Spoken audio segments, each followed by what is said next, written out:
কোন জায়গায় আমরা আটকাচ্ছি যে আমরা ওই প্যান ইন্ডিয়া স্ট্যান্ডার্ডের ছবি বানাতে পারছি না? আমরা কি রিস্ক নিতে ভয় পাচ্ছি? এটার সঙ্গে না ডিরেক্টলি আবার অর্থনীতি জড়িয়ে আমাদের এঞ্জেল ইনভেস্টারের একটু অভাব আছে। এমন একজন লোক যিনি মন খুলে বলতে পারেন যে ভাই আমি 25 কোটি টাকা নিয়ে এসেছি, আগামী 5 বছর আমি এতগুলো ছবি বানাবো, 3-4টে ছবি বানাবো, একটু বেশি টাকা দিয়ে ছবি বানাবো, তারপর দেখি না কি হয়। 25 কোটি টাকা আমার জলে যাবে, তাই তো? এই ধরনের মানসিকতার এঞ্জেল ইনভেস্টর আসেন না বাংলা ইন্ডাস্ট্রিতে, সেটা একটা প্রবলেম। নতুন যারা পরিচালক আসবে তারা তো অনেক ক্ষেত্রে ইন্ডাস্ট্রির নিয়ম কানুন এগুলো সম্পর্কে ওয়াকিবহাল নয়। কোথাও কি গিয়ে মনে হয় যে এই জিনিসগুলো আরেকটু স্মুথ হলে আমাদের জন্য সুবিধা হতো? এই নতুন যারা ফিল্ম বানাতে আসছেন তাদের যেটা করা দরকার বলে আমার মনে করি, যে তারা না দে শুড কাম ক্লিয়ার। মানে হচ্ছে যে তাকে দুটো রাস্তা বেছে নিতে হবে, দুটোর মধ্যে একটা।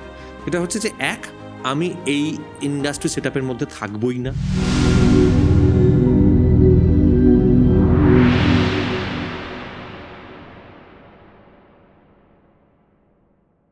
এই যে সাউথ ইন্ডিয়ান যে ছবিগুলো রয়েছে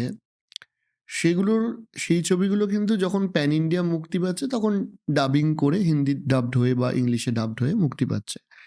তো ধরো বাংলা আজকে তো ভাষাটা অতটা সীমাবদ্ধতা আর নেই। না।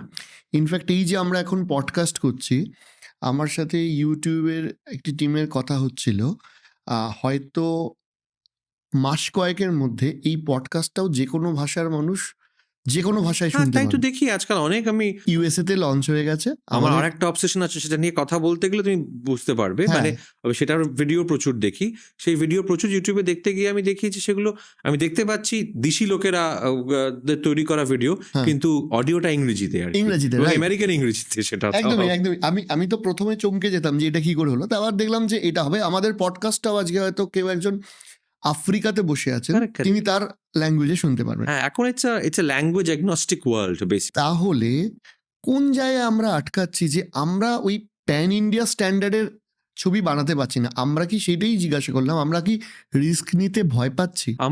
আমি এটার সঙ্গে না ডিরেক্টলি আবার অর্থনীতি জড়িয়ে। হুম। আসলে কি বলতো, যে এক হচ্ছে যে বাঙালি কোনোদিনই খুব তো বাঙালি ব্যবসাদার হয়নি তা না, অনেক হয়েছে। এই মুহূর্তে অনেক এন্টারপ্রেনার্স আছেন যারা বাংলা থেকে। পার্সেন্টেজ কম। পার্সেন্টেজ কম এক। আর বাঙালি গড়পড়তা মানসিকতাটা হচ্ছে যে বাবা আমি একটা একটা চাকরি করি, একটা মাস গেলে মাইনে পাই, আমার সন্তান যেন থাকে দুধে ভাতে। এটা একদম নারী পুরুষ একদম নির্বিশেষে এটা একটা গড়পড়। অ্যাবসলিউটলি হ্যাঁ, অ্যাবসলিউটলি। সেই জায়গা থেকে ধরো আজকে আমাদের এঞ্জেল ইনভেস্টরের একটু অভাব আছে। মানে ধরো আজকে প্রচুর প্রযোজক বাংলা ছবি করতে আসেন, তাদের কোনো ধারণা নেই ইন্ডাস্ট্রি সম্বন্ধে। আম তারা কিছু টাকা ইনভেস্ট করতে চান। এবার তারা ইনভেরিয়েবলি গিয়ে কিছু মানুষের কাছে পড়েন যারা খুব শর্ট টার্ম একটা প্ল্যান নিজেদের জন্য ভাবেন। মানে যে আচ্ছা একটা মুরগি পাওয়া গেছে, একবারে কাট, যে কটা ডিম পারে পেড়ে নি। হ্যাঁ, আমার এই যে কটা ডিম পাবো আমি, সেই কটা ডিম দিয়ে আমার রিটায়ারমেন্ট প্ল্যানটা তৈরি হয়ে গেল। এটা পরিচালকদের, বাঙালি অনেক পরিচালকদের মানসিকতা আমি দেখেছি এই জিনিসটা। তারা যে খুব বিখ্যাত পরিচালক তা না। কিন্তু এই যারা ইন্ডাস্ট্রির বাইরে থেকে আসেন টাকা ইনভেস্ট করতে, তারা সাধারণত এই ধরনের লোকের কাছেই গিয়ে পৌঁছন। একদম এটা আমি হ্যাঁ, ব্যক্তিগতভাবে হ্যাঁ, দেখেছি। ঠিক আছে। এবার তাহলে এই একবার তারা এসে তার একটা একটা বড় কারণ হচ্ছে ধরো একটা অ্যাঞ্জেল ইনভেস্টর বা একজন আননোন ইনভেস্টর চট করে তোমার অ্যাক্সেসটা পাচ্ছে না। সে চেষ্টা করছে যে অ্যাক্সেস খুঁজতে। হুম। এবার অ্যাক্সেস খোঁজার পথে 4টে 5টা 6টা 7টা ধাপ আছে। সেই ধাপে একটা লোক চলে একটা এলো। মাঝখানে সে তাকে কেটে দিয়ে বেরিয়ে গেল। এবার সে একবারে সেটা 4 কোটি টাকার একটা ধাক্কা খেল। সে কেন আর ফিরে আসবে? এইটাও আমাদের একটা মানসিকতার সমস্যা আছে। যে আমরা এটা ভাবি না যে একটা লোকের সঙ্গে এটা না, ব্যবসায়িক মানসিকতা থাকলে এই মানসিকতাটা ন্যাচারালি তৈরি হয়, অর্গানিক্যালি তৈরি হয় তোমার মধ্যে। যে না, আমি একবারে ডিম পাড়াবো না মুরগিটাকে দিয়ে। আমি 10 বছর ধরে ডিম পাড়াবো না, আমারই তো সুবিধে। হ্যাঁ, যে মানুষটা ফান্ড নিয়ে এসছে, আমি যদি তাকে তো তাকে আমি বিজনেস বলবো দিতে না, পারি। আপনি হ্যাঁ 4 কোটি টাকা ইনভেস্ট করবেন না প্রথমে, একটু কম করুন। আপনি আগে প্রথমটাতে অ্যাটলিস্ট ব্রেক ইভেন করুন, তাতে তিনি করেন। হ্যাঁ, আমি দেখবো আমার অভিনেতাদের সঙ্গে আমি নিজে এমনভাবে বাজেটিং করবো, দেখবো যাতে ওনার খুব বেশি ক্ষতি না হয়, তাই না? তাকে যদি আমি না বাঁচাই, তার সঙ্গে আমার লং টার্ম সম্পর্কটা কিভাবে তৈরি হবে? ঠিক আছে? আমরা খুব শর্ট টার্ম ভাবি। ১ নম্বর এটা। আর তাছাড়া সত্যি, সত্যি মানে এমন একজন লোক যিনি মন খুলে বলতে পারেন যে, "ভাই আমি ২৫ কোটি টাকা নিয়ে এসছি। আগামী ৫ বছর আমি এতগুলো ছবি বানাবো, ৩টে ৪টে ছবি বানাবো, একটু বেশি টাকারই ছবি বানাবো, তারপর দেখি না কি হয়। ২৫ কোটি টাকা আমার জলে যাবে, তাই তো? হ্যাঁ, মেক্সিমাম কি হবে? এটাই তো হবে।" এই ধরনের যে এই ধরনের মানসিকতার এঞ্জেল ইনভেস্টর আসেন না বাংলা ইন্ডাস্ট্রিতে। সেটা একটা প্রবলেম। কেননা তুমি যেভাবে বলছো না যে আমাদের প্যান ইন্ডিয়ান ছবির জায়গা থেকে যদি আমাদের কম্পিট করতে হয়, তাহলে কিন্তু এরকমই একটা ঝুঁকি নিয়ে করতে হবে। মানে ধরো এরম ঝুঁকিপূর্ণ এবং এরম ফান্ড লাগবে। এরম না ঝুঁকি মানেই ওটার মানে একদমই অর্থনৈতিক তাই। ঝুঁকির কথা বলছি। যেমন ধরো let's say a film like 'Kantara'. 'কান্তারা'র আগে ঋষভ শেঠি কিন্তু ছবি করেছেন। আমি দেখেছি। 'গারুড়া গামানা', 'ঋষভ বাহানা-টাহানা' করেছেন। হুম, কিন্তু তিনি কিন্তু এই পর্যায়ে বিখ্যাত একেবারেই ছিলেন না। 'কান্তারা' ছবিটি তৈরি হয়েছে যে টাকায়, হ্যাঁ? সেই টাকায় বাংলায় কিন্তু একটা ওই স্কেলের ছবি তৈরি করা সম্ভব ভেরি মাচ। সে টাকায় হবে কিন্তু। 'কান্তারা' আমি বাজেটটা ইচ্ছে করে বলব না, আমি জানি এক্সাক্ট বাজেটটা আমি জানি। 'কান্তারা 1' মানে 'কান্তারা' যেটা ১ম ১ম চ্যাপ্টার 1 এর কথা বলছি না। মানে নতুন যেটা বিরাট বড় টাকা খরচা করে তৈরি, এটা না ১ম টা। ১ম টা একটি একজন একটা অ্যাম্বিশন নিয়ে ঋষভ শেট্টির উপর একটা বাজি লাগিয়েছিলেন। বা ঋষভ শেট্টি একজন ইনভেস্টরকে কনভিন্স করতে পেরেছিলেন যে, "আপনি এই বাজিটা ধরুন আমার উপর, আমি আপনাকে রিটার্ন দেব।" That's exactly what happened. So এই যে ঝুঁকিটা আছে, এই ঝুঁকিটা নিতে হবে। আনফরচুনেটলি আমাদের এখানে ঝুঁকি যে নেওয়া হয়নি তা না। তারা প্রতিষ্ঠিত প্রোডাকশন কোম্পানি তারা নিয়েছেন। ঝুঁকিগুলো অনেক ক্ষেত্রে সফল হয়নি আরকি। আবার কিছু ক্ষেত্রে হয়েওছে। কিন্তু অসফল হওয়ার সংখ্যাটা বা পার্সেন্টেজটা হয়তো একটু সফলের বেশি। থেকে বেশি। এবং হুম, মানে প্রতিষ্ঠিত কোম্পানিরা তো করবেন তাদের কাজ। কিন্তু মার্কেটে বা ইন্ডাস্ট্রিতে মানি ইনফ্লো করতে হলে নতুন প্রযোজককে লিকুইডিটি আনতে হবে। এবং সেই লিকুইডিটি ফেরত দিতে জানতে হবে তাদেরকে। আমাদের জানতে হবে তাদেরকে ফেরত দিতে। তবেই কিন্তু এই প্যান ইন্ডিয়ান স্ট্যাচার এর বাংলা ছবি তৈরি হবে। একদমই তাই। আমি আরেকটা প্রশ্ন তোমায় করব, সেটা হচ্ছে যে ধরো আমাদের দেখা যাচ্ছে যে এই যে নতুন যারা পরিচালক আসবে তারা তো অনেক ক্ষেত্রে ইন্ডাস্ট্রির নিয়ম কানুন এগুলো সম্পর্কে ওয়াকিবহাল নয়। কোথাও কি গিয়ে মনে হয় যে এই জিনিসগুলো আরেকটু স্মুথ হলে আমাদের জন্য সুবিধা হতো?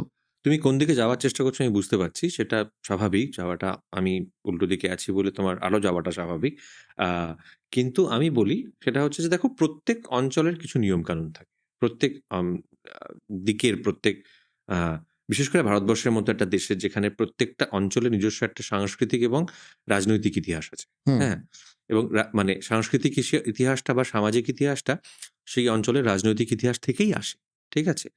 তো কিছু যাকে বলে নর্মস অ্যান্ড প্র্যাকটিসেস অনুযায়ী একেকটা অঞ্চল পারফর্ম করে বা ফাংশন করে। ঠিক আছে? এবার আমার মনে হয় তুমি যেদিকে মানে অ অঙ্গুলি নির্দেশ করছো, সেইটা এই নতুন যারা ফিল্ম বানাতে আসছেন, তাদের যেটা করা দরকার বলে আমার মনে করি যে, তারা না দে শুড কাম ক্লিয়ার। মানে হচ্ছে যে তাকে তাকে দুটো রাস্তা বেছে নিতে হবে। দুটোর মধ্যে একটা। সেটা হচ্ছে যে আমি এই ইন্ডাস্ট্রি সেটআপ এর মধ্যে থাকবই না। হুম, হ্যাঁ? আমি এখানে বিলংই করি না। আমি ঘটনাচক্রের বাঙালি। আমি আ আমি হনলুলু থেকে বসে বাংলা ছবি বানাতে পারি। কোনো অসুবিধা নেই। কেউ তো আমাকে আটকানোর নেই। আমি ভারতবর্ষের যেকোনো অন্য প্রান্ত থেকে বসে বাংলা ছবি বানাতে পারি। এটা আমার চয়েস। আমি কি ধরনের বাংলা ছবি বানাবো সেই ছবি বাংলায় হবে, হাফ বাংলায়, হাফ হিন্দিতে হবে, হাফ বাংলায়, হাফ ইংরেজিতে হবে। Doesn't really matter. আমি সিনেমার ভাষা বলব। আমি ইন্ডিপেন্ডেন্ট যাকে বলে ছবি, সেই ছবি তৈরি করব। সেই ছবি তৈরি করে আমি দেশে বিদেশে ঘোরাবো ইত্যাদি হেনা-তেনা। তারপর আমি মানে যদি দেশে বিদেশে সমাদৃত হয় তাহলে হিউজ করে আমি রিলিজ করতে পারি ছবিটা আরকি। এটা একটা চয়েস। আরেকটা চয়েস হচ্ছে না, আমি বাংলা বাজারের ছবি বানাবো একদম। সেই ছবি তৈরি হবে ৩ থেকে ৪ ছবি শুটিং শেষ হওয়ার ৩ থেকে ৪ মাসের পরে এটি বড় সমস্ত বাংলা কলকাতার সমস্ত যাদের তারা প্রিমিয়ারে এলে রিলস-টিলস হয় সেরকম লোকজনদের ডেকে একটা বড় প্রিমিয়ার হবে। হ্যাঁ, এবং সেখানে কলকাতার তথাকথিত বাংলার যারা পরিচিত মুখ অভিনেতা সবাই তারা থাকবেন ইত্যাদি। এটা আরেকটা চয়েস। এটা যদি 2nd টা যদি চয়েস হয়, তাহলে আমার মতে সেটা গিয়ে ক্লিয়ারলি এই যে নিয়মকানুন যেভাবে বা যেখান থেকে যাদের সঙ্গে তারা মানে তৈরি যেভাবে হয়, তাদের সঙ্গে গিয়ে একটা খোলাখুলি ডিসকাশন করে নেওয়াটা দরকার আরকি যে, হুম, দেখুন দাদা আমি এইটা করতে চাই। হ্যাঁ, এইটা করতে চাই, আমার কাছে এই রেস্তো আছে, আপনি বলুন যে কিভাবে আমরা আপনাদের সাহায্য পেতে পারি আরকি। হুম। আমার মনে হয় যেহেতু এভাবে জিনিসটা ফাংশন করে, এটা একটা বাস্তবতা। সেই বাস্তবতাটার মধ্যে থেকে কাজ করতে হবে। তাহলে বেস্ট ইস টু মানে একদম গিয়ে সামনাসামনি সত্যি বোঝাপড়া করে নেওয়া আরকি। এটা যে মুহূর্তে লুকিয়ে চুরিয়ে পিছনের রাস্তা দিয়ে হতে যাবে, তখন কিন্তু এটা ফিরে এসে শেষকালে সেটা নিয়ে একটা বিপদই হবে, সেটা নিয়ে ঝামেলাই একটা হবে। ঝামেলাই হবে। হ্যাঁ, তার থেকে বেটার বাবা সামনাসামনি করে নাও জিনিসটা।